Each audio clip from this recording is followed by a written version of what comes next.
Welcome back to Priya's recipes. आज आपण बनवणार आहे फ्रूट कस्टर्ड. चला तर मग रेसिपी पाहूया. सगळ्यात अगोदर मी इथं कस्टर्ड पावडर घेतलेली आहे. मी इथं 4 चमचे कस्टर्ड पावडर घेतलेली आहे. त्यामध्ये दूध टाकलेलं आहे. व्यवस्थित असं मिक्स करून घ्यायचंय. त्याच्या पूर्ण गुठळ्या आपल्याला फोडून घ्यायच्या आहेत. त्यानंतर मी इथे घेतलेलं आहे 1 लिटर दूध. छान असं दूध गरम झाल्यानंतर यामध्ये आपण टाकून घेणार आहोत साखर. साखरेला सुद्धा आपल्याला दुधामध्ये व्यवस्थित असं मिक्स करून घ्यायचं आहे. त्यानंतर यामध्ये मी टाकणार आहे कस्टर्ड. कस्टर्ड दुधामध्ये टाकल्यानंतर याच्या खूप जास्त अशा गुठळ्या तयार होतात. व्यवस्थित गुठळ्या आपल्याला फोडून घ्यायच्या आहेत आणि अशा प्रकारे प्लेन दूध तयार करून घ्यायचंय.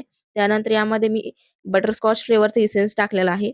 तुम्हाला कोणतं इसेन्स आवडतं ते तुम्ही यामध्ये ॲड करू शकता. त्यानंतर मी इथे भरपूर असे फ्रुट्स घेतलेले आहेत. तुम्हाला कोणते फ्रुट्स आवडतात ते तुम्ही यामध्ये ॲड करू शकता. फक्त आपण संत्री, मोसंबी अशा प्रकारचे जे आंबट फ्रुट्स असतात ते यामध्ये ॲड करणार नाहीये.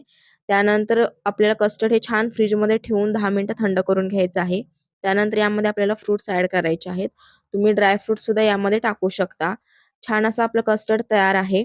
फ्रिजमध्ये आणखीन 10 मिनिटं ठेवून द्यायचं आहे आणि एकदम थंड थंड मस्त एन्जॉय करायचंय. तुम्हाला ही रेसिपी कशी वाटली कमेंटमध्ये नक्की सांगा आणि घरी एकदा नक्की ट्राय करून पहा.